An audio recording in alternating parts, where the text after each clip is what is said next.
안녕하십니까, 손유아입니다. 오늘은 비철금속에 대해서 알아보겠습니다. 비철금속이 뭐냐면은 철을 주성분으로 하지 않고 다른 원소, 즉 알루미늄이나 구리, 마그네슘, 티타늄 등과 같은 철이 아닌 다른 원소가 주성분이 되어 있는 그런 합금을 만들어내는 것을 말합니다. 자, 알루미늄 합금이라고 하면은 알루미늄이 주성분인 그런 재료겠죠. 알루미늄 합금. 항공기라든지 일반 우리 기계 부품에서도 요즘 장비들은 알루미늄 합금을 쓰지 않는 경우들이 거의 없고요. 예를 들어서 뭐 제철 공장이나 뭐 이런 중공업하고 관련되는 쪽, 그다음에 제지 설비들 이런 쪽 말고는 전자장비, 전자산업 쪽에 관련되는 장비라든지 크림는 장비들은 알루미늄을 거의 대부분 사용을 하게 되어 있습니다. 알루미늄 합금은 알루미늄을 주성분으로 하고 여러 원소를 용도에 맞게 추가 배합한 재료입니다. 알루미늄은 알다시피 비중이 약 2.7 정도 돼요. 철에 비해서 한 3분의 1 정도로 가벼운 게 특징이고요. 기계 부품이나 건축 외장재에 굉장히 많이 사용을 하고 있죠. 그래서 이 알루미늄 합금 같은 경우는 AL 그 다음에 이 뒤에다가 숫자로 표시하게 되어 있는데 이쪽에 이제 숫자들이 알루미늄 합금의 계열들입니다. 그래서 10계열부터 여기 보면 이제 10계열부터 70계열까지 여러 가지 종류들이 있는데요. 이 중에 이제 기계 쪽에서 대표적으로 많이 쓰고 있는 재료는 이 뒤에 다시 다뤄보겠습니다. 이 주요 성분을 좀 눈여겨봐야 될 필요가 있어요. 여기 보면은 뭐 예를 들어서 2024 같은 경우는 구리와 망간, 그 다음에 마그네슘이 들어가 있고요. 5052 같은 경우는 마그네슘과 크롬이 들어가 있죠. 그 다음에 이제 6063 같은 경우에는 마그네슘과 실리콘이 들어가 있고요. 70계열은 아연, 마그네슘, 구리, 크롬 이런 것들이 들어가 있습니다. 그래서 이 뒤에도 다시 설명을 드릴 건데 이 2024, 5052, 6063, 7075 같은 경우가 기계에서 상당히 많이 쓰고 있는 재료들입니다. 70계열 같은 경우에는 이제 드랄루민이라고 해서 항공기 재료라든지 스포츠용품 중에 상당히 많이 쓰고 있죠. 자, 기계 쪽에서 많이 쓰고 있는 주로 재료 계열, 알루미늄 합금 계열을 보면요. 첫 번째로 알루미늄 6063이 있습니다. 자동화 기계의 안전상 이유로 외부에 커버를 씌우는 그럼 이런 이제 프로파일 경우 대부분이 알루미늄 합금으로 되어 있고요. 6063으로 되어 있습니다. 콘베어 체인의 벨트 가이드, 뼈대의 프로파일 형태도 압출해서 사용을 하고 있습니다. 알루미늄 6063, AL6063 같은 경우는 압출 성형성이 좋아서 이렇게 압출로 해서 길게 뽑아내는 그런 재료들을 그런 모양의 제품들을 생산을 하는데 가장 좋은 재료입니다. 지금 여기 아래 사진 보면은 이런 이제 장비에 실제로 들어가 있는 이제 알루미늄 프로파일들로 다 엮어져 있는 이런 것들이죠. 그 AL6063, 그 다음에 이제 그 프로파일 생산하는 업체의 카탈로그를 보면요. 요 뒤에다가 숫자, 기호가 좀 들어가 있는데, 요 기호는 열 처리 기호가 들어가는 경우가 있어요. 그러니까 카탈로그를 보면서 요 뒤에 어떤 것들이 들어가 있다. 그러면은, 그거는 열 처리 기호다. 그렇게 생각하면 될 것 같고요. 또 하나 이제 기계 부품에서 많이 사용하고 있는 5052의 재료가 있는데요. 이 6063은 5052보다 가공성은 좀 떨어집니다. 가공성은 좀 떨어지지만 위에 요런 아까 얘기했던 압출 성형성이 아주 우수하다. 우리가 알루미늄 창호 있죠? 알루미늄 창호 같은 경우에도 6063을 많이 씁니다. 자, 5052 같은 경우는 기계 가공성이 좋기 때문에 자동화 기계의 가공 부품에 가장 많이 보편적으로 사용을 하고 있습니다. FE 성분이 없어요. 그리고 내식성이 뛰어나기 때문에 반도체 공정, LCD 공정, 2차 전지 공정 등에 들어가는 기계 장비 부품으로 굉장히 많이 사용을 하고 있습니다. 6063하고 비교를 하면은 기계적 강도가 필요한 곳에는 6063, 내식성과 가공성이 필요한 곳에는 5052를 쓴다고 생각하면 됩니다. 자, 앞에 있던 표에서 잠깐 볼까요? 자, 5052하고 자, 여기 보면 5052가 있죠? 그 다음에 6063이 있어요. 자, 여기에 특징이 있습니다. 이 마그네슘 같은 경우에는 같이 들어있지만 이 5052가 더 많이 들어가 있죠? 예, 많이 들어가 있어요. 그 다음에 이제 크롬이 들어가 있고 여기는 실리콘이 들어가 있어요. 자, 실리콘 같은 경우에는 용융되어 있을 때 유동성이 좋게 만들어줍니다. 유동성. 즉, 녹은 상태에서 압출로 뽑아내기 좋게끔 만들어졌다는 거죠. 그래서 이 압축 가공성이 우수하다. 압출형 재료로서 상당히 많이 쓸 수 있다는 거죠. 그 다음에 크롬 같은 경우에는 크롬은 내식성이 좋게끔 하는 그런 성분이거든요. 크롬. 물론 경도도 올려주고 그 다음에 내식성이 좋아지게 됩니다. 그래서 내식성, 특히 내해수성이 우수하고 성형성, 용접성 등이 좋다. 그러면은 우리가 알루미늄을 블록을 가지고 용접을 해서 사용해야 되는 경우들도 있다. 그러면은 5052가 좋을까요? 6063이 좋을까요? 네, 5052가 좋죠. 자, 그래서 여기 아까 보셨던 것처럼 기계적 강도가 필요한 곳에는 6063, 내식성과 가공성이 좀 필요한 곳에는 5052를 쓰면 됩니다. 그 다음에 7075 같은 경우에는 강도가 가장 높습니다. 알루미늄 합금 중에 가장 높기 때문에 기계 부품 중에서 기계적 강도와 내식성이 필요한 곳에 사용합니다. 가볍고 강도가 필요한 지거류, 그 다음에 구조물 등에 사용을 하는데요. 가격이 상당히 비싸다는 단점이 있습니다. 자, 다음에는 구리 합금을 보겠습니다. 구리도 우리가 상당히 많이 쓰고 있습니다. 가장 첫 번째로 청동인데요. 일단 구리 합금은 기계 구조 재료로서 사용하기에는 부족한 부분이 조금 있어요. 알루미늄보다 무겁죠. 일단은 이게 알루미늄보다 무겁고 그렇지만 이제 열 전도성이나 전기 전도성이 우수하기 때문에 전기 재료, 전자 부품 등에 상당히 많이 쓰고 있습니다. 우리가 이제 청동기 시대가 이제 석기 시대에서 그다음에 청동기 시대, 그다음에 이제 철기 시대로 넘어오잖아요. 인류 발전사를 보면은 이 청동기 시대에 만들어진 합금이니까 굉장히 오래됐죠. 청동은 구리의 주석을 12에서 12.5% 첨가해서 만든 것이고요. 가끔 다른 금속, 알루미늄이나 망간이나 니켈, 아연 등을 소량 첨가해서 만들기도 합니다.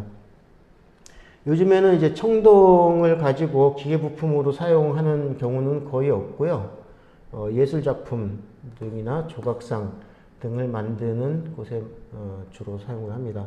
청동은 산소에 노출되었을 때 푸른색의 녹이 슬기 때문에 청동이라고 부르게 됩니다. 이런 식으로 이제 파랗게 녹이 슬죠. 오래된 것들을 보면은. 그렇죠? 연녹색. 그 다음에 이제 뭐 이런 어떤 조각상이라고 해야 될까? 이런 것들. 예술품들을 만들 때 주로 쓰죠. 황동은 기계 부품으로 쓰는 경우들이 아직도 꽤 있어요. 구리에 아연을 넣습니다. 청동은 뭐라 그랬죠? 주석을 넣죠? 황동은 아연을 넣습니다. 아연을 30에서 40% 첨가해서 만드는데 아연이 30%인 것을 73황동이라고 하고 40%인 것을 64황동이라고 합니다. 64황동. 황동빛을 띠기 때문에 황동이라고 불리게 되죠. 지금도 이제 자물쇠, 경첩, 기어, 베어링, 탄약 케이스, 지퍼, 배관, 호스 커플링, 뭐 밸브, 전기 플러그들, 뭐 소켓 같은 것들이 생산이 되고 있어요. 이 황동으로. 그 다음에 이제 악기 쪽에서 홀은, 벨 같은 이제 금관악기를 만드는데도 황동이 쓰이고 있고요. 황동의 구성은 부식에 대한 저항력이 굉장히 큽니다. 그래서 의상의 주얼리나 패션 주얼리에서 구리를 대체하는데 유리하죠. 황동은 청동만큼 단단하진 않지만 대부분의 무기와 도구에 적합하지 않다. 단단하지 않기 때문에 아연은 바닷물의 미네랄과 반응해서 다공성 구리를 남기기 때문에 해양 용도에도 적합하지 않습니다. 주석이 첨가된 해양 황동은 청동과 마찬가지로 이를 방지할 수 있다. 이 황동 중에서 주석을 첨가해가지고 해양 황동이라는 걸로 특별히 만들어지는 합금도 있어요. 황동은 인화성 또는 폭발성 물질 근처에서 사용되는 부속품, 도구와 같이 불꽃이 튀지 않는 것이 중요한 상황에서 자주 사용됩니다. 우리가 노쇠라는 말로 불리기도 해요. 그래서 이 노쇠는 우리가 유기라고도 하죠. 그래서 유기 그릇을 이제 황동으로 만들어진 그릇이라고 보면 됩니다. 안성맞춤이란 말도 유기에서 비롯된 것입니다. 유기로 유명한 안성에서 유기를 주문하면 제때 잘 들어와 맞는 물건이 나온다는 데서 유래했다고 해요. 지금 요런 이제 우리 공합 배관에서 보면은 제일 끝에 막아주는 그런 플러그가 있고, 이런 부품들 중에서, 기계 부품들 중에서도 황동을 쓰는 경우들이 많이 있고요. 그 다음에 이제 이런 수전들, 고급 호텔이나 이런 데 가면은 수전을 스테인리스 말고도 이런 황동으로 되어 있는 수전을 쓰는 경우들이 좀 있습니다. 사실 관리가 어렵죠. 그래서 일반적으로 쓰기는 좀 어렵습니다. 우리가 황동으로 제작했는데도 실제로 표현이 반짝반짝 은색빛이 나는 경우들이 있어요. 예, 황동에 플러스 도금을 합니다. 크롬이나 아니면 니켈 같은 도금을 해서 속의 재료는 황동인데, 여기는 황동이지만 표면에 이렇게 코팅을 도금을 해가지고 이게 황동이 아닌 것처럼 그렇게 사용되는 경우들도 있어요. 자, 이런 뭐 수전들, 그 다음에 금관악기들, 그 다음에 그 다음에 인청동이 있습니다. 인청동. 인청동은 청동의 탈산에 의해서 인동을 사용했다는 것 뿐이며 합금 속에서는 거의 인이 남아있지 않습니다. 그러니까 인청동이 청동의 한 계열이에요. 근데 이제 탈산을 할 때 인동을 사용했다라고 해서 인청동입니다. 10% 이하의 주석을 첨가한 청동에 여분의 인을 첨가하여 후에 남도록 한 것이며, 주석 10% 이상의 청동에 0.3에서 1.5%의 인을 첨가한 것 등의 세 가지가 있다고 해요. 내식성과 내마모성이 좋고 낮은 마찰 개수로 웜기어, 베어링, 부시, 라이너, 슬리브 등에 사용합니다. 우수한 탄성과 함께 적절한 전기전도도가 필요하고 열전도도를 가 필요한 거, 이런 것들을 갖추고 있기 때문에 전자기기 터미널, 그 다음에 커넥터 단자로 많이 사용되기도 합니다. 납땜 및 도금 작업성이 아주 뛰어납니다. 화학적 부식 저항성이 뛰어나기 때문에 화학적 환경에서도 뛰어난 내구성을 보이죠. 인청동은 푸른색이 나지 않고 황동과 비슷한 색상이에요. 그래서 둘을 옆에 놓고 비교해야 알 수 있을 정도로 황동하고 인청동하고가 비슷한데, 제가 경험상으로 보면은 인청동이 황동에 비해서 약간 붉은색이 좀 돕니다. 인청동이. 저는 이제 현장에서 이렇게 구분을 좀 해요. 여기 보시면은 지금 요런 부분의 색깔이 요 위에서 본 이런 황동의 색깔하고 좀 다르죠. 요게 좀 다르죠. 황동이 좀 더 밝은 노란색에 가깝다 그러면은 인청동은 노란색에서 약간 붉은색 톤이 드는 또는 그런 색상이라고 보시면 됩니다. 물론 뭐 사진 찍는 각도에서 좀 다르긴 하지만 현물을 보면 조금 다르게 보여요. 이런 이제 터미널 단자 같은 경우에도 쓰고요. 이런 나사, 스크류의 나사로도 씁니다. 쾌석 항동이 있습니다. 쾌석 항동은 황동의 납을 첨가해서 쾌석성과 절삭성을 향상시킵니다. 쾌석성이라고 하는 거는 깎을 때 빨리 깎아낼 수 있는 그런 속성을 이제 쾌석성이라고 해요. 잘 깎인다는 거죠. 강도와 연신율은 상대적으로 황동보다는 좀 낮습니다. 쾌석 항동은 절삭성과 전성, 넓게 퍼지는 성질이죠. 연성, 가늘게 길게 늘어나는 성질이 우수하여 볼트, 너트, 스크류, 시계용 기어 등 정밀 가공품에 많이 사용이 됩니다. 대신에 이제 강도가 좀 떨어지기 때문에 힘을 많이 받는다든지 그런 곳에는 좀 적당하지가 않아요. 전기 전도성이 있긴 하지만 타프 피치 황동에 비해서 약 70에서 80% 정도 수준이기 때문에 전기 전도도가 필요한 부품에는 사용하지 않습니다. 자, 그 다음에 베릴륨동이 있습니다. 베릴륨동. 자, 베릴륨동은 구리에 3%의 베릴륨과 소량의 코발트, 은, 니켈 등을 첨가해서 만든 합금이고요.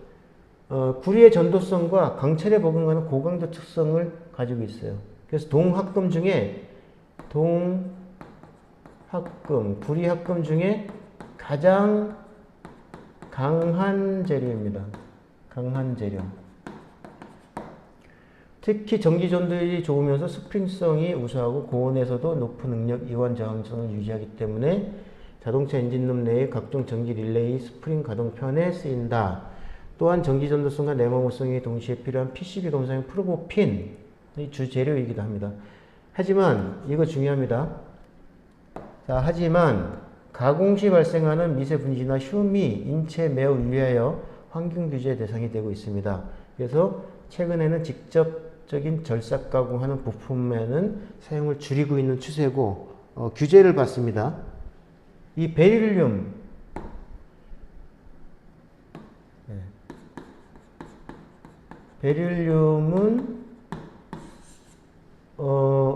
인체에 유해한 그런 물질로 분류가 되어 있어요. 그래서 이 가공할 때는 분진도 발생을 하고 거기에 이제 열에 의해서 나오는 가스류 같은 흉이 발생을 하는데 여기에 베릴륨이 같이 나오고 있어요.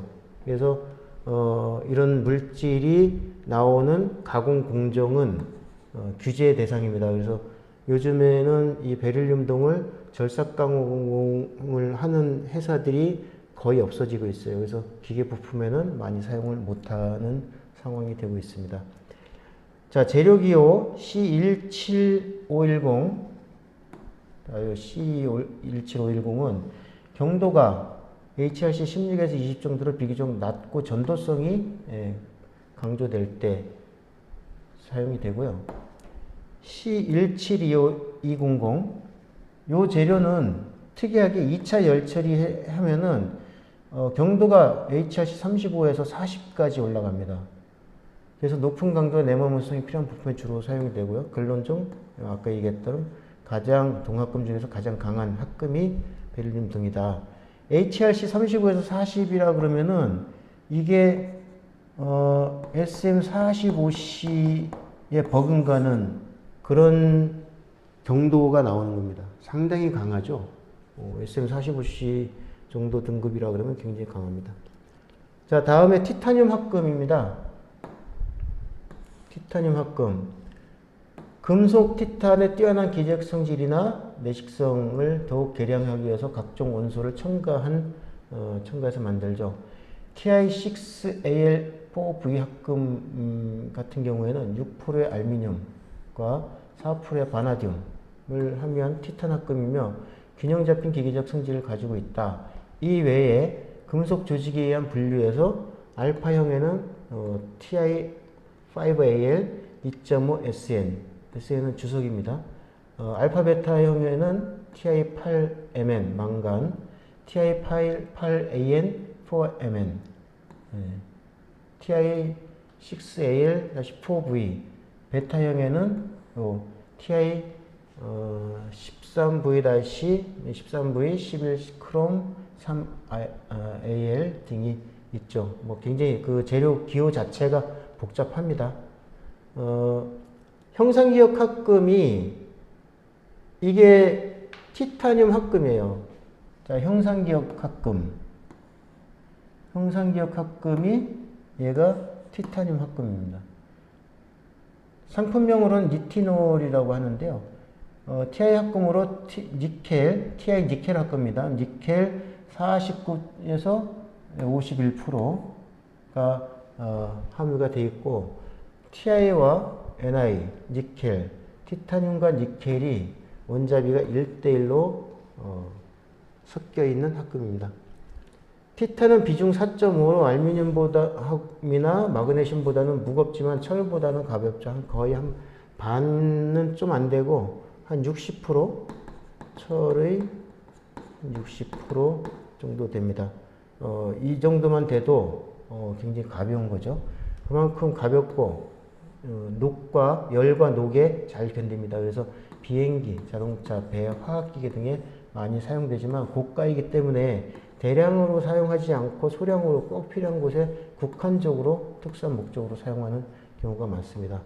일반적인 재료들 같은 경우에 스틸이나 뭐 알루미늄이나 그런 부품들 같은 양산을 하면은 가격이 상당히 많은 부분 싸져요. 근데 티타늄 합금은 그렇게 양산을 한다고 해서 싸지는 재료는 아니에요. 물론 싸지긴 하죠.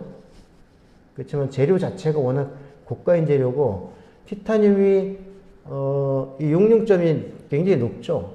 그래서 일반적인 용해로에서 녹이기에는 정말 어렵습니다. 그래서 티타늄을 합금을 제작하는 건 굉장히 어려운 공정들을 가지고 있기 때문에 가격이 비쌉니다. 자, 이런 항공기 엔진들, 그 다음에 요거는 이제 선박에 들어가는 그런 열교환기 같은 거고요. 그 다음에 자동차, 티타늄 합금으로 되어 있는 것, 그 다음에 안경테, 그 다음에 이제 여기 인공관절, 인체에 부여하기 때문에 이렇게 인공관절에도 쓰이고 있고, 가볍고 강한 그런 쪽에 주로 사용됩니다. 자, 그 다음에 마그네슘 합금이 있습니다.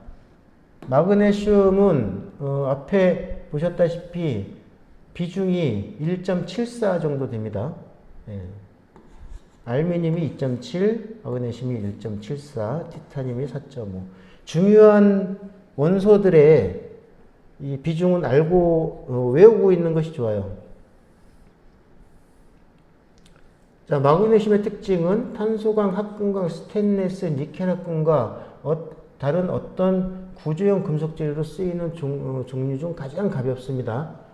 이 어떤 구조용으로 사용하는 데 있어 가지고 구리 같은 경우는 구조용으로 사용하지는 않죠. 근데 이제 구조용으로 사용하는 재료들 중에서는 가장 가벼운 재료입니다, 이게. 그래서 1.74로 알루미늄 2.7, 철 7.85와 비교해보면 그 가벼움이 어느 정도인지 알겠죠? 알루미늄 드랄루민 계열 2014, 2024, 7075보다는 떨어지지만, 다른 알루미늄 합금과 같고, 다른 알루미늄 합금보다는 강도가 높거나 같은 수준이다. 항복 강도로만 보면은 STS 304, 서스 304죠? 요거 수준 200메가파스칼 수준의 강도 값을 가지고 있고, 탄소광과 비교하면은 SPHC 인장강도 270메가파스칼인데 이 정도를 가집니다. 상당히 강해요.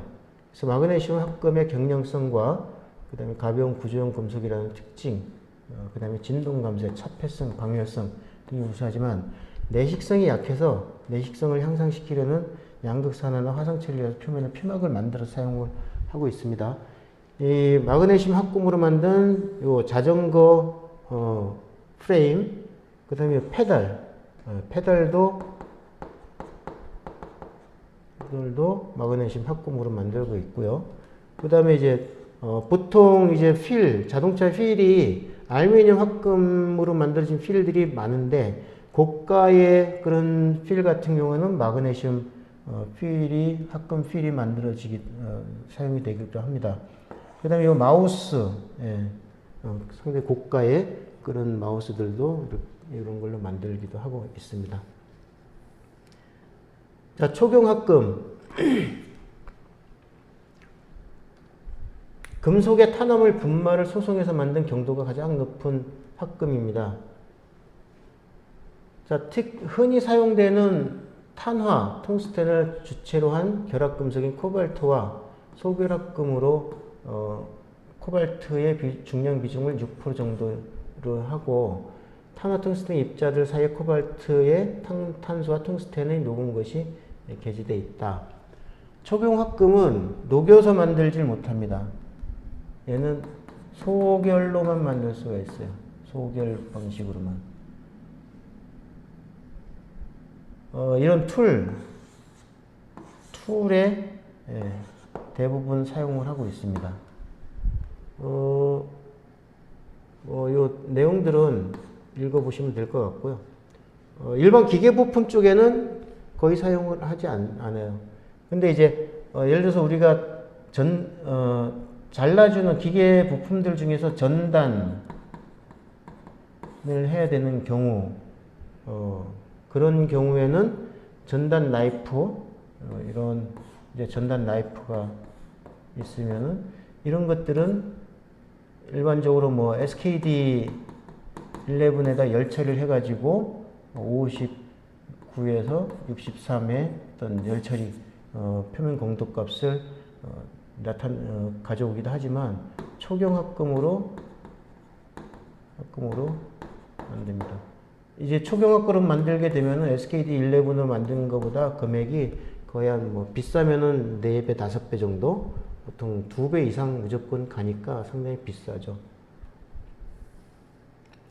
자, 여기까지 비철 금속에 대해서 알아봤습니다. 초경합금 같은 경우에 비철 금속이 맞죠. 철이 주재료가 아니기 때문에 탄화 퉁스텐이 주재료가 됐기 때문에 초경합금을 이제 비철 금속에다 넣었고요. 우리가 흔히 착각을 할 수가 있습니다. 야, 초경합금인 이게 합금이 왜 비철이지? 우리가 일반적으로 얘기하는 비철 하면은 뭐 알루미늄이나 구리나 아연 이런 것들을 상상을 할 수가 있는데 그렇지 않습니다. 자, 위에 얘기했던 재료들이 거의 그 대부분 기계 쪽에서 사용되는 재료고요. 이런 주 재료가 요거 말고도 다른 합금들이 있긴 있어요. 그렇지만 그런 것들은 많이 사용은 되지 않아요. 많이 사용되지 않기 때문에 우리 기계에서 주로 많이 사용되는 그런 비철 금속들을 간단하게들 알아봤습니다. 어떻게 이 내용이 재미있으셨나요? 철 쪽보다는 조금 더 재미있지 않나요? 그래서 뭐 지금 설명드린 비철 금속 중에서 질문이나 궁금한 사항이 있으면은 댓글이나 아니면 메일로 주시면은 제가 알고 있는 한도 내에서 더 자세한 부분을 알려드리도록 하겠습니다. 자, 이상으로 오늘 강의를 마치고요. 다음 영상부터는 이제 비금속 재료 더 재밌어집니다. 비금속 재료, 더 재밌는 비금속 재료로 가볼 테니까요. 다음 영상에도 많은 시청 바라겠습니다. 감사합니다. 또 뵙겠습니다.